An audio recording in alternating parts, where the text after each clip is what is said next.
Bonjour à tous. Bonjour Stanislas Guérini. Bonjour à vous. Est-ce que ce vendredi 13 est le jour J, puisque c'est le dernier jour du premier mandat d'Emmanuel Macron? Est-ce qu'on va connaître dans les prochaines heures le nom du nouveau Premier ministre, ou alors il va falloir attendre le début du deuxième mandat, c'est-à-dire demain, au minimum? Vous savez, quand on est à la télévision, il faut toujours faire semblant de tout savoir. Parfois, on a le droit de dire qu'on n'en sait rien. Et ce matin, je vous Vous dis... ne savez pas, le Non, je ne leader sais du pas. parti de la majorité. Il me semble que ce n'est pas illogique ou anormal. C'est une décision qui tient au président de la République. Alors, soyez pas trop impatients. Ce sera évidemment dans les heures ou dans les jours qui viennent. Il m'a semblé que le Premier ministre sera encore Premier ministre quand il ira au Vatican dimanche. En tout cas, c'est une question de jours. Moi, au-delà de cette question de calendrier, ce qui me semble important de dire, puisque ce sont effectivement les derniers jours de Jean Castex à Matignon, c'est qu'il a été un grand Premier ministre. Il était venu, au fond, gérer le déconfinement. Il a fait bien plus que ça. Il a profondément renforcé les liens de cette majorité avec les territoires. Il a permis à notre pays de ressortir de cette crise avec le plus fort taux de croissance de l'Union européenne. Et pour ça, je crois que les Français lui en sont gré. Et toute la majorité présidentielle lui en est gré. Vous rendez hommage à Jean Castex, c'est bien normal. Le président de la République, le président Macron, a dit que lui, il connaissait le nom de son futur Premier ministre. Vous n'avez pas envie de le savoir? Vous ne l'avez pas, quand même, vous connaissez bien. Je serais aussi curieux que vous, Jeff Wittenberg, je serais journaliste. Ouais. Moi, je suis vous êtes juste, responsable politique. Encore une fois, le numéro 1 de La République En Marche, l'un des principaux lieutenants du président. Et mon rôle à moi, c'est de préparer ces élections législatives. C'est à ça que je me suis attelé ces derniers jours et ces dernières semaines. Parce que notre responsabilité collective, c'est de donner une majorité au président de la République. Parler des législatives. Ça, c'est mon rôle. Est-ce que vous souhaitez qu'une femme accède à Matignon, comme plusieurs ministres l'ont exprimé? Bien Est-ce sûr, que vous aussi, vous bien le souhaitez? sûr, ça serait évidemment, je crois, le bon moment. Donc ce sera une femme? Mais j'en sais rien. Voilà, j'ai le droit de vous le dire avec franchise. Ouais. Il y aura une déception si c'est un homme. On peut le dire. On peut vous dire que ça serait évidemment une bonne chose pour le pays et pour la France. Et puis, on a le droit de vous dire qu'on n'en sait rien. Est-ce que vous, Stanislas Guérini, c'est ce qui se dit, vous souhaitez entrer au gouvernement? Je ne dis pas que vous serez ministre, mais est-ce que vous souhaitez entrer au gouvernement? Très clair, je n'en sais absolument rien. C'est le président de la République. Vous ne savez pas si vous le souhaitez? Qui non, décidera je ne sais pas si vous avec le serez. Son futur Premier ministre. Et moi, j'ai toujours été très clair. Je suis en mission.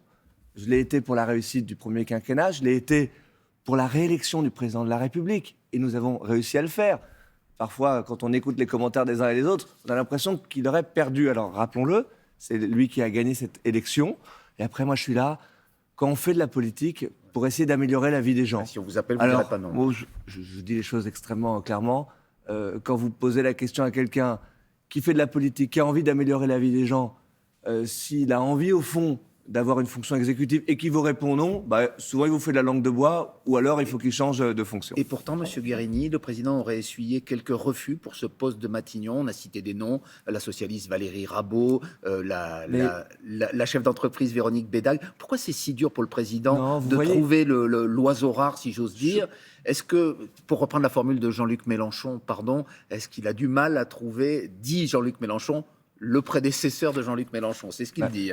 Jean-Luc Mélenchon qui dit « élisez-moi à une élection où il ne se présente pas lui-même ». Donc il n'est pas un paradoxe près, Jean-Luc Mélenchon. Mais vous voyez, ça c'est exactement le fruit, je crois, des commentaires, des supputations politiques. Je ne crois pas en réalité que la proposition ait été faite à ces différentes personnalités. On est dans une situation, il faut bien en être conscient, qui est inédite, au moins depuis 1965, où c'est la même majorité qui va poursuivre l'exercice du pouvoir. Et le chef de l'État, Emmanuel Macron, a dit avec beaucoup de justesse qu'il faut que ce quinquennat, ça soit un nouveau mandat, avec il y a 5 ans, le choix d'Édouard Philippe s'était imposé, il a bien raison de prendre le temps. Et vous voyez, je vois dans les conversations que j'ai avec vos confrères, beaucoup d'impatience, l'envie de savoir. Je ne crois pas que ça soit ça la préoccupation première de nos concitoyens. La préoccupation première de nos concitoyens, c'est de savoir si on va pouvoir répondre au fond aux urgences qui ont été manifestées dans cette élection. Ça, ce sont les enjeux des élections législatives. L'urgence pour le pouvoir d'achat, l'urgence climatique. Moi, je veux qu'à l'été, nous puissions avoir une majorité de députés de la majorité présidentielle qui prennent des mesures très concrètes pour les Français, pour réindexer les retraites sur l'inflation, pour rehausser le point d'indice des fonctionnaires, pour baisser les charges des fonctionnaires, pour tripler la prime Macron dans les entreprises, pour pouvoir apporter un chèque alimentation durable à tous les Français. Oui, mais c'est ça qui compte, David Wittenberg. Je crois que les Français, c'est ça qu'ils attendent, de savoir si pour leurs problèmes du quotidien, on va pouvoir trouver des réponses. Et puis, permettez-moi d'ajouter un mot, répondre aussi à l'urgence climatique. Parce que c'est ça aussi l'autre grand message de cette élection, Ça, de c'est savoir le choix si on du va Premier pouvoir ministre y contribuera. accélérer. Et Oui, le et d'une le majorité président l'a dit. qui doit agir là Alors, aussi cette dès majorité, son élection. on va parler tout de suite de vos candidats à la République En Marche. Juste un mot sur Jean-Luc Mélenchon qu'on évoquait à l'instant. En quoi ça vous gêne qu'il ne soit pas lui-même candidat aux législatives? Après tout, il le rappelle lui-même, 6 premiers ministres sous la 5e République n'ont pas été députés. C'est le cas d'ailleurs de l'actuel Jean Castex. Pourquoi chez lui ce serait un handicap? Je me contentais de noter le paradoxe qui consiste à dire « élisez-moi Premier ministre », c'est-à-dire de rassembler des candidats derrière lui en proposant aux Français de l'élire à une élection à laquelle il n'est pas candidat. Mais encore une fois, C'est ce n'est pas le simplement premier. paradoxal et je pense que les Français pourront juger. Alors, justement, on va parler de votre campagne. On va regarder une photo. Si elle apparaît, on voit l'équipe dirigeante de La République En Marche qui va devenir bientôt Renaissance et dans un groupe qui s'appelle Ensemble. Et regardez, on parle d'une femme à Matignon et là, on a, si je ne m'abuse, plutôt des hommes. Édouard Philippe, Richard Ferrand, François Bayrou, vous-même. Si vous ne vous trompez pas. Voilà, mais pourquoi cette direction aussi masculine à la tête de votre entité qui conduit les Il législatives? s'avère que les personnalités dont votre serviteur qui sont à l'écran sont aujourd'hui les dirigeants des différentes formations de la majorité présidentielle. Et donc ce que nous avons fait, et je crois que c'est ça qui est important, c'est de dire que Mais où sont les femmes, nous comme disait la souhaitons chanson tous être Pardon. d'accord. Vous avez raison. Ce matin, pas de langue de bois. Vous avez raison. Il faut féminiser aussi les directions des partis politiques. Je note que dans d'autres alliances, à d'autres champs, d'autres espaces du champ politique de la vie française, il n'y a pas beaucoup de femmes non plus. Je n'ai pas l'impression que Yannick Jadot, Jean-Luc Mélenchon, Monsieur Faure soient des personnalités féminines. C'est regrettable. On doit tous faire ces efforts-là pour féminiser tous les postes de la République française. Il y a 577 circonscriptions, 548 ont été pourvues de candidats, certaines ne le sont pas. Pour quelles raisons? Et j'ai une question précise pour un député sortant, Damien Abad, qui était le président du groupe Les Républicains à l'Assemblée, le président sortant. Est-ce qu'il y aura, oui ou non, est-ce que vous pouvez nous le dire ce matin, un candidat de la République En Marche face à lui? Je vous confirme que nous n'investirons pas de candidats dans cette circonscription-là. Pourquoi? Moi, ce que j'ai noté, c'est que Damien Abad, à un moment où son parti politique, les Républicains, faisait une nouvelle fois le choix de ne pas faire le choix entre l'extrême droite et Emmanuel Macron, dans un nini qui est une forme de naufrage idéologique et politique pour son parti, lui s'en est mis en retrait de façon extrêmement claire. Alors, ça ne veut pas dire qu'il est d'accord avec tout le programme.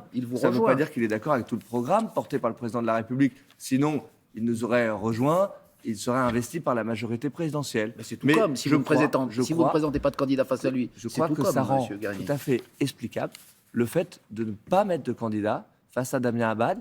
C'est au fond pour saluer cette posture de responsabilité et cette clarté dans un moment où la vie politique en manque tant. Encore une fois, son parti politique, je crois, a fait et a continué dans la voie du naufrage en ne faisant pas le choix entre l'extrême droite et Emmanuel Macron. Il n'a pas fait ce choix-là. On vous reçoit ce matin en tant que délégué général de La République En Marche. C'est un nom auquel les Français commencent à s'habituer. Pourtant, vous allez en changer. Vous allez devenir Renaissance. Pourquoi ce changement de nom? Est-ce que cela est révélateur d'un échec que vous auriez eu avec le nom La République En Marche? Je ne crois pas, puisqu'on a été utile, je crois, pour dans votre implantation locale, notamment. À la réélection du président de la République. Et puis, on a travaillé, et c'est le cas dans les investitures d'ailleurs, pour ces élections législatives, à cet ancrage local. Il y a beaucoup, beaucoup plus d'élus locaux que nous présentons aux Français cette fois-ci qu'en 2017. Donc c'est le fruit de ce travail. Alors ce n'est pas qu'un changement de nom. Nous voulons créer un parti politique nouveau qui rassemblera les partis politiques de la majorité, je pense à La République En Marche, mais aussi nous voulons en faire la proposition à nos partenaires. Je pense à Agir, je pense à Territoire de Progrès. Nous voulons leur proposer de créer ensemble le parti du président de la République, qui travaillera de concert avec les autres partenaires de la majorité, avec le MoDem, avec Horizon. Nous en parlions ensemble. Et avec une idée simple, nous voulons être tous d'accord et tous rassemblés pour permettre un quinquennat d'action au président de la République. Et pour ça, nous voulons créer effectivement ce parti présidentiel Renaissance, qui a vocation à être plus large encore que La République En Marche, qui a vocation à être plus implanté sur les territoires, plus structuré, et qui sera un atout, encore une fois, pour l'action du président de la République et pour la réussite Bien. pour les Français de ce C'est ce quinquennat. que vous avez défendu ce matin. Merci beaucoup, Merci à vous. Stanislas Guerini. Et on vous retrouvera dans les prochaines journées, les prochaines semaines. C'est la fin de cette émission et suite de Télématin. Merci.